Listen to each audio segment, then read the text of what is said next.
యోహాను సువార్త 4వ అధ్యాయము. యోహాను కంటే యేసు ఎక్కువ మందిని శిష్యులనుగా చేసుకొని వారికి బాప్తిస్మం ఇచ్చుచున్న సంగతి పరిసయ్యులు వినిరని ప్రభువునకు తెలిసినప్పుడు ఆయన యూదయ దేశము విడిచి గలిలయ దేశమునకు తిరిగి వెళ్ళెను. అయినను యేసే బాప్తిస్మం ఇయ్యలేదు గాని ఆయన శిష్యులు ఇచ్చుచుండిరి. ఆయన సమరయ మార్గమున వెళ్ళవలసి వచ్చెను గనుక యాకోబు తన కుమారుడైన యోసేపుకిచ్చిన భూమి దగ్గరనున్న సమరయలోని సుఖారను ఒక ఊరికి వచ్చెను. అక్కడ యాకోబు బావి ఉండెను గనుక యేసు ప్రయాణము వలన అలసియున్న రీతినే ఆ బావి యొద్ద కూర్చుండెను. అప్పటికి ఇంచుమించు 12 గంటలాయెను. సమరయ స్త్రీ ఒకతే నీళ్లు చేదుకొనుటకు అక్కడికి రాగా యేసు నాకు దాహమునకిమ్మని ఆమెనడిగెను. ఆయన శిష్యులు ఆహారము కొనుటకు ఊరిలోనికి వెళ్ళియుండిరి. ఆ సమరయ స్త్రీ, యూదుడవైన నీవు సమరయ స్త్రీనైన నన్ను దాహమునకిమ్మని ఏలాగు అడుగుచున్నావని ఆయనతో చెప్పెను. ఏలయనగా యూదులు సమరయులతో సాంగత్యము చేయరు. అందుకు యేసు, నీవు దేవుని వరమును నాకు దాహమునకిమ్మని నిన్ను అడుగుచున్నవాడెవడో అదియు ఎరిగియుంటే నీవు ఆయనను అడుగుదువు, ఆయన నీకు జీవజలమిచ్చునని ఆమెతో చెప్పెను. అప్పుడు ఆ స్త్రీ, అయ్యా, ఈ బావి లోతైనది, చేదుకొనుటకు నీకేమీ లేదే, ఆ జీవజలము ఏలాగు నీకు దొరకును? తానును తన కుమారులను పశువులను ఈ బావి నీళ్లు త్రాగి మాకిచ్చిన మన తండ్రి అయిన యాకోబు కంటే నీవు గొప్పవాడవా అని ఆయనను అడిగెను. అందుకు యేసు, ఈ నీళ్లు త్రాగు ప్రతివాడును మరలా దప్పిగొనును, నేనిచ్చు నీళ్లు త్రాగు వాడెప్పుడును దప్పిగొనడు. నేను వానికిచ్చు నీళ్లు నిత్య జీవమునకై వానిలో ఊరెడి నీటి బుగ్గగా ఉండునని ఆమెతో చెప్పెను. ఆ స్త్రీ ఆయనను చూచి, అయ్యా, నేను దప్పిగొనకుండునట్లును చేదుకొనుటకింత దూరము రాకుండునట్లును ఆ నీళ్లు నాకు దయచేయుమని అడుగగా యేసు, నీవు వెళ్ళి నీ పెనిమిటిని పిలుచుకొని ఇక్కడికి రమ్మని ఆమెతో చెప్పెను. ఆ స్త్రీ, నాకు పెనిమిటి లేడనగా యేసు ఆమెతో, నాకు పెనిమిటి లేడని నీవు చెప్పిన మాట సరియే. నీకు 5 పెనిమిట్లుండిరి, ఇప్పుడు ఉన్నవాడు నీ పెనిమిటి కాడు, సత్యమే చెప్పితివనెను. అప్పుడా స్త్రీ, అయ్యా, నీవు ప్రవక్తవని గ్రహించుచున్నాను. మా పితరులు ఈ పర్వతమందు ఆరాధించిరి గాని ఆరాధింపవలసిన స్థలము యెరూషలేములో ఉన్నదని మీరు చెప్పుదురని ఆయనతో అనగా యేసు ఆమెతో ఇట్లనెను, అమ్మ, ఒక కాలము వచ్చుచున్నది, ఆ కాలమందు ఈ పర్వతము మీదనైనను యెరూషలేములోనైనను మీరు తండ్రిని ఆరాధింపరు. నా మాట నమ్ముము. మీరు మీకు తెలియని దానిని ఆరాధించువారు, మేము మాకు తెలిసిన దానిని ఆరాధించువారము. రక్షణ యూదులలో నుండియే కలుగుచున్నది. అయితే యథార్థముగా ఆరాధించువారు ఆత్మతోనూ సత్యముతోనూ తండ్రిని ఆరాధించు కాలము వచ్చుచున్నది, అది ఇప్పుడును వచ్చేయున్నది. తన్ను ఆరాధించువారు అట్టివారే కావాలెనని తండ్రి కోరుచున్నాడు. దేవుడు ఆత్మ గనుక ఆయనను ఆరాధించువారు ఆత్మతోనూ సత్యముతోనూ ఆరాధింపవలెననెను. ఆ స్త్రీ ఆయనతో, క్రీస్తనబడిన మెస్సియా వచ్చునని నేనెరుగుదును. ఆయన వచ్చినప్పుడు మాకు సమస్తమును తెలియజేయునని చెప్పగా యేసు, నీతో మాటలాడుచున్న నేనే ఆయననని ఆమెతో చెప్పెను.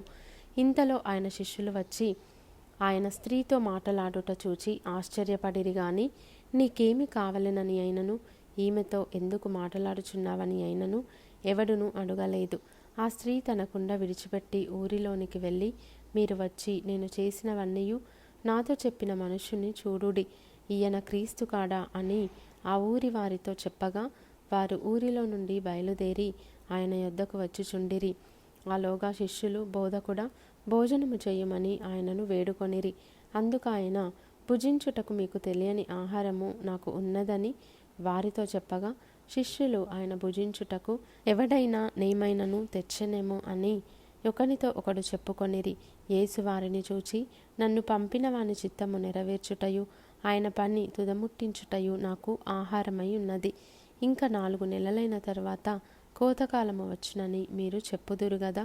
ఇదిగో, మీ కన్నులెత్తి పొలములను చూడుడి, అవి ఇప్పుడే తెల్లబారి కోతకు వచ్చియున్నవని మీతో చెప్పుచున్నాను. విత్తువాడును కోయువాడును కూడా సంతోషించున్నట్లు కోయువాడు జీతము పుచ్చుకొని నిత్యజీవార్థమైన ఫలము సమకూర్చుకొనుచున్నాడు. విత్తువాడొకడు కోయువాడొకడను మాట ఈ విషయములో సత్యమే. మీరు దేనిని గూర్చి కష్టపడలేదో దానిని కోయుటకు మిమ్మును పంపితిని. ఇతరులు కష్టపడిరి, మీరు వారి కష్టఫలములో ప్రవేశించుచున్నారని చెప్పెను.